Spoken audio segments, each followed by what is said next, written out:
Dito sa Papa Dudut Stories, ikaw ay hindi nag-iisa.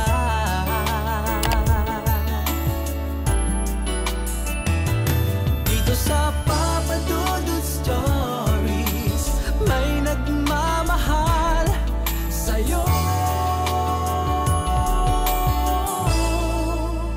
Papa Dudut Stories. Papa Dudut Stories. Sa lahat po ng mga nakatutok ngayon, huwag pong kalimutan mag-like, mag-share at mag-subscribe. Maraming salamat po sa inyong lahat.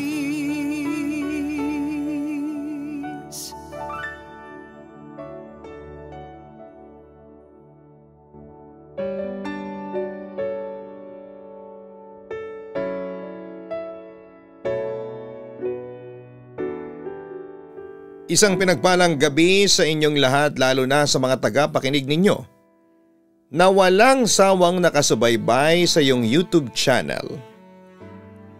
Tawagin niyo na lamang ako bilang si Yana, tubong Antique pero nakatira ngayon sa Puerto Galera kasama ang aking pamilya dahil nandito ang kabuhayan namin. Ang ikukwento ko sa inyo ay nangyari ilang taon na ang nakakalipas.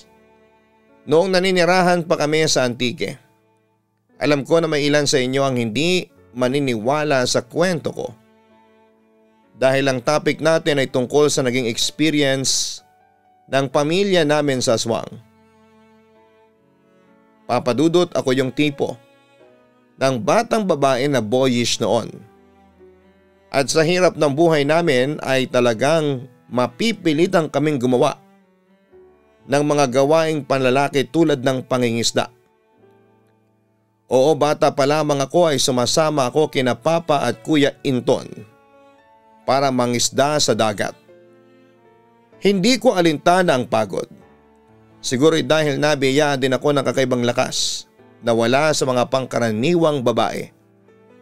Kumbaga noong bata pa ako, ang tawag nila sa akin noon ay bato-bato. Samantala isang gabi, pauwi na kami ni na Papa at Kuya Inton galing sa pangingisda ay sinipat ko ang maliit kong orasang pangkamay. Mag-alas 8 na ng gabi pasado. Malalim na ang gabi. Tamang-tama at maliwanag ang aming daraanan dahil medyo mahina na ang liwanag ng dala naming flashlight. Bitbit namin ang mga nahuli naming isda sa mga timba. Tuwang-tuwa kami noon kasi may maiuulam na kami hanggang bukas ng gabi. Idinaong na ni Papang bangka at tinahak na namin ang daan pauwi, Papa Dudut. Kakaunti lamang ang nakatira sa lugar namin kaya iilang bahay lang ang madadaanan namin at halos layo-layo pa. Madilim na din. Wala nang mga nakasinding gasera, tanda na ang mga tao ay tulog na. Nagpatuloy kami ni Papa at Kuya Inton sa paglalakad. Malapit na kami sa Nyugan at pagkasapit ko roon ay malamig na hangin ang sumalubong sa akin.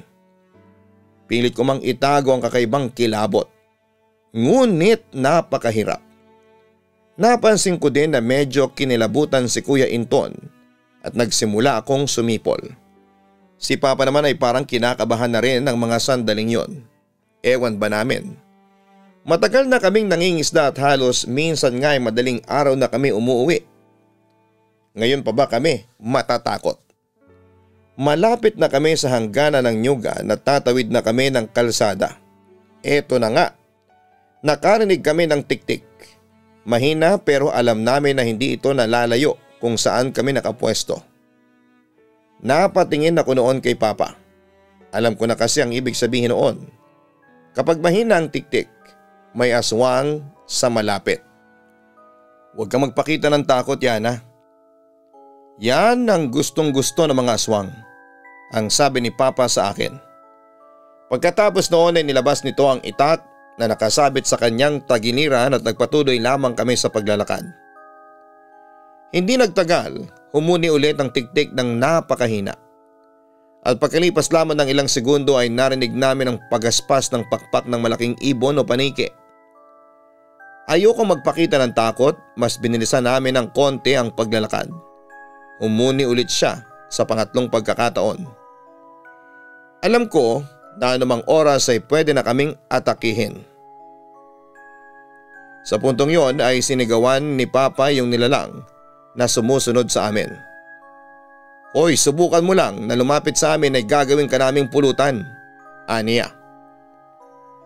Nakita ko sa Kuya Inton na naglabas na rin ang dala niyang kutsilyo at tanda na rin itong sakaling atakihin kami ng aswang. Pero binilisan na rin namin ang paglalakad. Lakad takbo na ang ginagawa namin noon. Akala ko noon Papa Dudut ay wala na. Nang makarating na kami sa bahay, sinalubong kami ni Mama at ng bunso naming si Monet. Inutusan naman ako ni Mama na linisan ang 2 isda dahil yon ang gagawin naming hapunan. Nang malinis na ang 2 isda, isinalang na ni Mama sa kumukulong mantika at sabi niya, siya nang bahala sa pagkain namin at magpahinga na raw ako. At dahil bukas pa ang aming bintana, dumungaw ako. Naroon sina Papa at Kuya Inton sa labas. Nakaupo at nagpapahangin. Malamig pa rin ang ihip ng hangin noon. Dinadama ko pa ang lamig ng hangin nang magawi ang tingin ko sa itaas sa malaking puno ng mangga. Naroon ang isang babae. Saktong maliwanag ang buwan kaya nakikita ko ng malinaw. Oo, alam kong babae. Dahil sa hanggang bewang nitong magulong buhok, malaki ang mabasa-basa nitong bibig. Nakasuot ng hanggang tuhod ng marumi at medyo gulanit na damit. Hindi ito manananggal dahil meron naman itong paa. Nakadipa ito at nakatingin sa akin. Nakita rin ito ni Papa at Kuya Inton dahil natabig ng una ang baso ng kape at nagmadali itong tumayo at pumasok sa loob ng bahay. Agad dinampot ni Papa ang baril na diholen. Inesprayan agad nilagyan ng bala. Lumabas ito at sinipat ng babae. Nagpakawala ito ng isang putok. Tinamaan ito sa paa at mukhang nagalit. Akma itong susugod kay Papa nang malapit na ay sumabit ito sa sampayan ng mga damit. Parang bolang umumbok ito pabalik. Pawis na pawis si Papa na pumasok sa loob ng bahay. "Nariyan pa ba ang aswang?" Kinakabahang wika naman ni Mama. "Oo, nandyan pa sa labas. Isarado niyo mga bintana, bilis," utos ni Papa. Nagmamadali naman kaming sinarado na ang mga bintana at siniguro naming walang mapapasukan ng aswang. Pero naghanda na rin kami noon ng mga armas panlaban sa halimaw na nasa labas ng bahay namin. Mamayang kaunti ay may narinig na kaming mga yabag sa yero ng bubong namin. Hudyat na naroon na ang aswang, Papa Dudut. Sa galit naman ni Papa ay nagpasya na siyang labasin ang aswang at doon ay nakita nga niyang nakatayo ito sa bubong namin. Hudyat na naroon na ang aswang. Sa galit naman ni Papa ay nagpasya na siyang labasin ang aswang at doon ay nagkita nga niyang nakatayo ito sa bubong namin. Pinagbabaril ni Papa ang aswang at natamaan na niya ito sa paa. Pero nakuha pa rin itong lumundag pababa at tumakbo palayo. Lumipas ang ilang araw at ikinuwento ni Papa sa mga kamag-anak namin ang naging engkwentro namin sa aswang. Ang sabi ng tiyuhin ko ay babalik yon at maghihiganti sa inyo. Mag-iingat kayo ng pamilya mo. Ay naman kay Papa ay madali niyang malalaman kung sino ang aswang kasi tinamaan niya yon sa paa. Pero sabi ng tiyuhin ko ay may hirapan si Papa na tukuyin ang aswang dahil kaya nitong magpagaling ng sugat sa labas pero sariwa yon sa loob. Hindi naman ako sigurado kung totoo kasi bata pa naman ako noon pero naniniwala ako sa tiyuhin kong kilala noon sa bayan namin bilang aswang hunter. Samantala lumipas sa mga araw at buwan at hindi nagpakita o nagparamdam sa amin ang aswang. Dalawa lamang ang nakikita naming rason. Maaring natakot na kay Papa o pwede ring naghahanda ito sa kanyang paghihiganti sa pamilya namin. Isang gabi ay dumating si tatay mula sa pangingisda. Hindi ako nakasama noon dahil ayaw na rin ng mga magulang ko. Natatakot kasi kami sa ganting maaring ibigay ng aswang sa amin. Kasama ni Papa noon si Kuya Inton ay may dala siyang mga pagi. Sabi ni Papa ay kailangan daw ang mga buntot ng pagi pandepensa sa mga aswang na pwedeng umatake sa amin. Madaling araw ay nagising ako ng maaga at naabutan ko sina mama at papa na nakikipagkwentuhan sa mga kapitbahay. Ayon sa narinig ko ay natake daw ng aswang ang mga alagang manok ng kapitbahay. 6 daw ang kinain ng buhay at may 2 pa raw na nawawala. Isinumbong na raw nila sa barangay ang insidente at nangako na raw ang barangay na magpapakalat na ng tanod tuwing gabi para mahuli ang aswang. Pagbalik naman ni mama sa loob ng bahay ay tiyempong nakita niya ako. Anak, konti na lang pala itong asin. Bumili ka, kailangan natin ng maraming asin pangontra sa aswang na gumagala. Pagkatapos noon ay nagbigay agad ng pera si mama at agad naman akong lumabas para bumili ng asin. Sa perang ibinigay ng ina ko sa akin ay sakto ito sa 3 plastik ng asin at gaya ng dati ay tumakbo na ako papunta sa tindahan. Bago makapunta doon ay may madadaan ang mga puno ng bayabas at santol. Itik ang mga bunga noon kapag kapanahunan ng pagbubunga nila. Marami na ring nabati doon sa nasabi kong puno ng bayabas. Isa na doon ay ang kapatid ko pero ni minsan ay hindi pa naman ako nabate sa punong yon. Kaya walang alinlangan akong tumakbo papunta sa tindahan ng tiyahin ko. O Yana, anong ginagawa mo dito? Mag-alas 4 pa lang ng umaga. Tanong agad sa akin ni Tita Loring. Inutusan po kasi ako ni mama na bumili sa inyo ng 3 plastik ng asin. Kailangan po namin. Sagot ko. May gumagala kasing aswang ngayon kaya mabentang ang asin. Siya nga pala bukod sa asin may panlaban na ba kayo sa mga gumagalang aswang o sisa pa nito? Meron na po kaming buntot ng pagi sa bahay. Sagot ko naman. Kulang pa yan sa pandepensa ninyo sa aswang. Eto, idagdag nyo na to, ang sabi ni Tita Loring kasabay ng pagibigay niya ng isang bungkos ng bawang. Sobrang bawang namin yan. Magsabit kayo niyan sa mga bintana ninyo para hindi kayo pasukin ng aswang. Dagdag pa niya. Pagkatapos bayaran si Tita at inabot na niya sa akin ang 3 plastik ng asin. Salamat po Tita, ang sabi ko. Umuwi ka na kaagad at baka kung ano pang makaamoy sa'yo dyan. Asin pa naman din yung dala mo. Baka mapagkatuwaan ka, dali na. Paalala niya sa akin. Hindi na ako sumagot at agad na tumakbo pa uwi, Papa Dudut. Ganon pa rin ang daan ko. Ang pinagkaiba lamang ay habang tumatakbo ako, bigla na lamang may kumalawit na kung ano mula sa puno ng bayabas. At kung ano man ang bagay na yon ay nahagip nito ang mukha ko. Napahinto ako sa pagtakbo at dali ang kinapa ang mukha ko na nahagip nito. Dumudugo ang pisngi ko at ilong ko. May kung anong matulis na bagay ang nakasugat sa akin. Lagot ako kay nanay nito, sabi ko sa sarili ko. Ayaw na ayaw kasi ni nanay na nagkakasugat kaming magkakapatid. At sigurado magagalit siya lalo't sa mukha ko na kursonodahang sugatan. Ano kaya yun? Nagtataka kong tanong sa aking sarili. Agad kong binalikan ng lakad ang puno ng bayabas. Nakita ko yung nakalawit na alambre. Hindi ko naman nakita ang alambre na yon noong dumaan ako kanina. At sigurado ako na bigla na lamang yung sumulpot noong tumatakbo ako. Agad kong hinawakan yung alambre at inayos ko yon para siguradong hindi matatanggal. Nakita ko pa yung dulo ng alambre na andon yung dugo ko. Inayos ko siya para madali siyang makikita ni nanay. Dahil sigurado ako na babalik si nanay dito para siguraduhin na hindi ako nagsisinungaling. Pero habang ginagawa ko yun ay nakaramdam ako ng kakaiba, Papa Dudut. Parang may kaharap ako na humihinga pero wala naman. Kinilabutan ako kasi bigla ko naalala na yung mga aswang pala ay merong tagabulag. Isang kapangyarihan na kaya nilang linlangin ang tao para hindi sila makita. Ramdam ko pa rin noon na may humihinga sa aking harapan kahit na yung puno ng bayabas na may alambre lamang ang kaharap ko. Dahil doon ay napatras ako.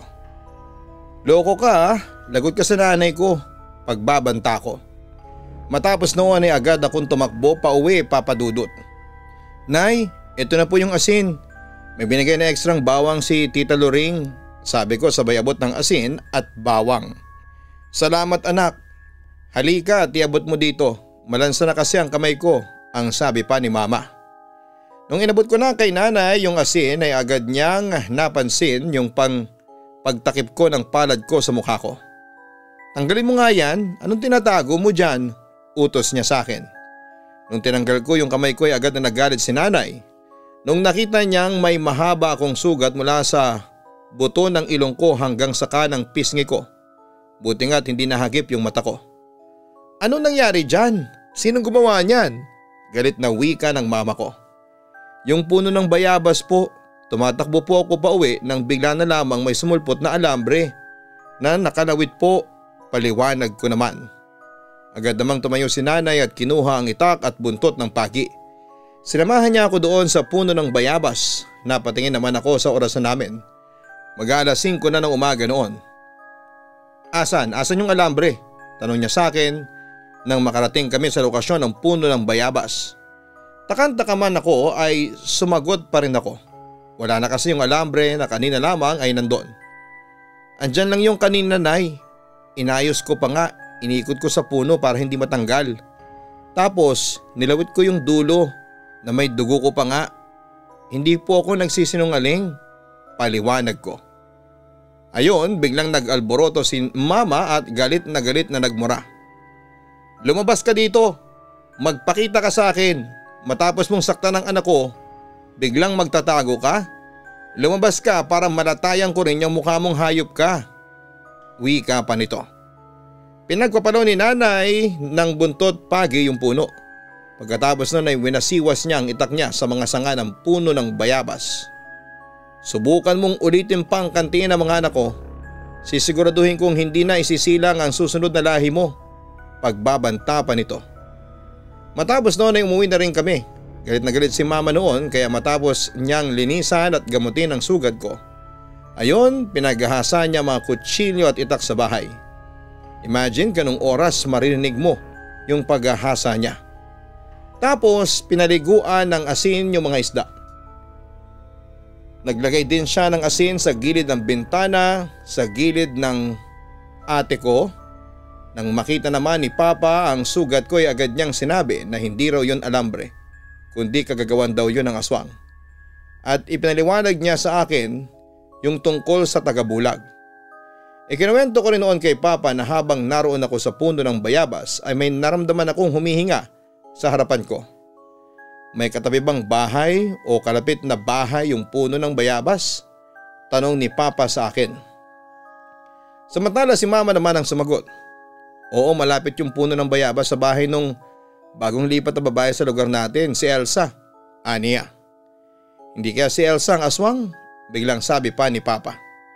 Napansin ko kasi simula nung dumating yung babaeng niya sa lugar natin na nalasa na ang aswang. Dagdag pa niya. Paano mo naman napatunayan na si Elsa ang aswang? Usisa pa ni Mama. Hindi kumibo si Papa pero mamayang kaunti umalis siya sa kinakaupuan niya at pumunta sa kwarto. May hinalungkat siya sa mga gamit niya hanggang sa may kunin siyang isang malit na bote na naglalaman ng langis. Ito yung lana. Malalaman nating aswang si Elsa kapag kumulo itong lana sa harapan niya. Wika ni Papa. Sabay kuha ng baril, buntot pagi at isa pang plastik ng asin. Pagkatapos ay sinabihan niya ako na samahan ko siya. Papadudot naglakad kami papunta sa bahay ng Elsa at pagdating namin ay agad na sumalubong sa amin ang mabahong amoy.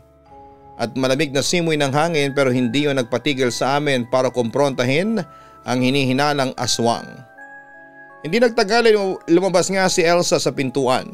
Tiyempo namang kumulo ang lana na ikinuwintas ni Papa sa kanyang sarili. May lana ka pala, natatarantang wika pa ng babae. Ikaw ang aswang sa lugar namin, halimaw ka.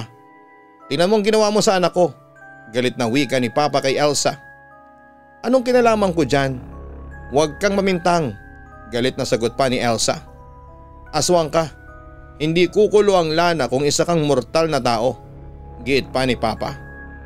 Isa pang beses na gawin mo to sa anak ko o subukan mong gumawa ng kademonyohan sa amin. Hindi lang balang babaon sa ulo mo. Pagpipira-perasuhin ka namin. Pagbabanta pa ni Papa. Bigla namang naging matapang ang mukha ng babae. Hindi mo ko kaya, aniya. Pero hinampas siya ni Papa ng buntot ng paki. Napasigaw ang aswang na si Elsa. Umalis ka sa bayan namin, Elsa. bago pa malaman ng buong barangay na isa kang aswang. Sigurado ako na oras na malaman nilang aswang ka, sila mismo ang papatay sa iyo. At huwag mo nang subukan pang maghiganti sa akin o sa pamilya ko dahil kilalang ang namin bilang mamamatay aswang. Hindi mo ko kaya, pagbabanta pa ni Papa. Sige, alis ako ngayon din, ang sabi ni Elsa sabay sara ng pinto. Umalis na rin kami ni Papa pagkatapos ng komprontasyong yon. Kinagabihan bumalik si Papa sa bahay ni Elsa at wala na doon ang aswang. Hindi na rin kumukulo ang lana, mukhang umalis na ito at hindi na babalik pa sa aming barangay. Pagkatapos noon, Papa Dudut, ay wala na kaming naging problema pa sa aswang. Kaya naging tahimik na ang pamumuhay namin sa Antique.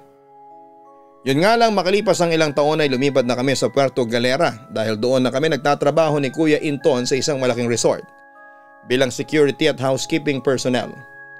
Wala rin kaming na-encounter na aswang dito sa Puerto Galera, siguro dahil sa maraming tao dito kasi nga isa itong tourist destination. Pero hindi ko pa rin makakalimutan na naging karanasan namin sa aswang sa lugar namin. Sa maniwala kayo o sa hindi ay totoo talaga ang aswang. Hanggang dito na lamang ang sulat ko at maraming salamat at magandang gabi sa inyong lahat. Tubos na gumagalang, Yana.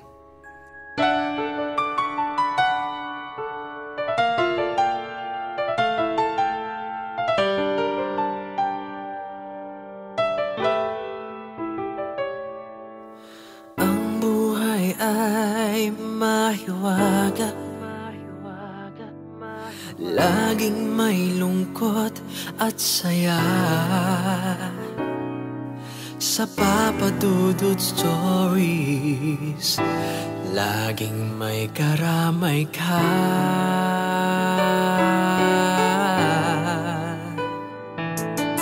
Mga problemang kaibigan, dito ay pakikinggan ka. Sa Papa Dudut Stories, kami ay iyong kasama. Dito sa Papa Dudut Stories, ikaw ay hindi nag-iisa.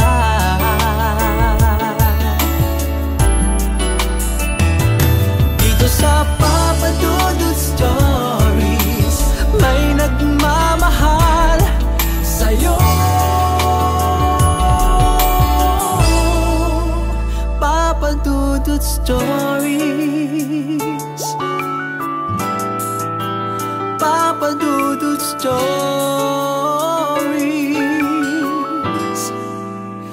Papa Dudut Stories.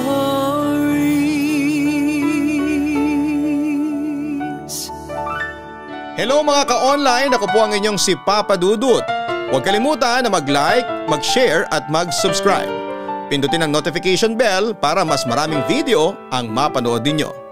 Maraming salamat po sa inyong walang sawang pagtitiwala.